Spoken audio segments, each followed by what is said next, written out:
बड़े भाई श्याम मूर्ति सिंह जी, अजय सागर जी, राजेंद्र पाल जी, महेंद्र पाल सागर जी, फैयाज अहमद जी, धर्मपाल जी, धर्मवीर सागर जी, सुधांशु अम्बेडकर, बाबू राम कश्यप जी, शाकिर खां, अमित सागर, कृपाल सागर और मैं जिनके नाम नहीं ले पा रहा हूँ उन सभी का सम्मान करते हुए माताओं, बहनों, बच्चों, युवा साथियों, बहुत अच्छा लगा मुझे।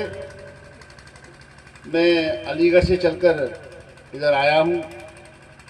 और मैं आज कोई यहाँ पर भाषण देने नहीं आया था। बहुजन समाज पार्टी की राष्ट्रीय अध्यक्ष बहन कुमारी मायावती जी के निर्देश पर ये तय हुआ था कि हमारे जो सेक्टर के जोनल के इंचार्ज हैं वो जाएंगे बूथ पर, सेक्टर पर, और आप लोगों से वार्ता करके और वहाँ का जो सेक्टर गठन हो रहा है अपने सामने कराएंगे। फिर उसके बाद उन सेक्टर के पदाधिकारियों को, बूथ के पदाधिकारियों को, विधानसभा के पदाधिकारियों के साथ बैठकर समझा कर आएंगे कि चुनाव आपको कैसे जीतना है।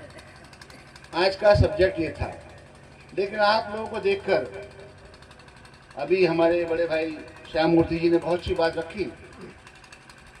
और वास्तव में इनकी बात को मैं आगे बढ़ाते हुए ये कहना चाहूँगा कि बाबा साहब डॉक्टर अम्बेडकर को जिसने समझ लिया फिर उसे कोई गुमराह नहीं कर सकता, और बाबा साहब को जिसने नहीं समझा, बाबा साहब को जिसने नहीं समझा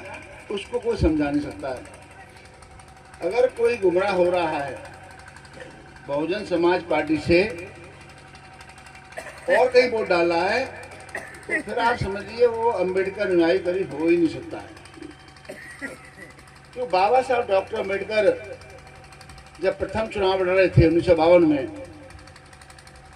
तो उस समय बाबा साहब को हारने के लिए कांग्रेस पार्टी ने बाबा साहब के नौकर को टिकट दिया था। ये बहुत समझने की बात है। आप अंदाज लगाओ कि आज की पोजीशन छोड़ो, उस जमाने में 1952 में जब देश आजाद हो रहा था, हो गया था, पहला चुनाव हो रहा था, उस समय बाबा साहब अम्बेडकर चुनाव लड़ रहे थे एमपी का, तो उनके सामने किसको लड़ाया कांग्रेस ने? उनके नौकर को, और पैसा बहाया पानी की तरह, पैसा बहाया पानी की तरह, और बाबा साहब डॉक्टर अम्बेडकर को 10-11 हजार वोट से हराने का काम किया कांग्रेस ने। कांग्रेस नहीं चाहती थी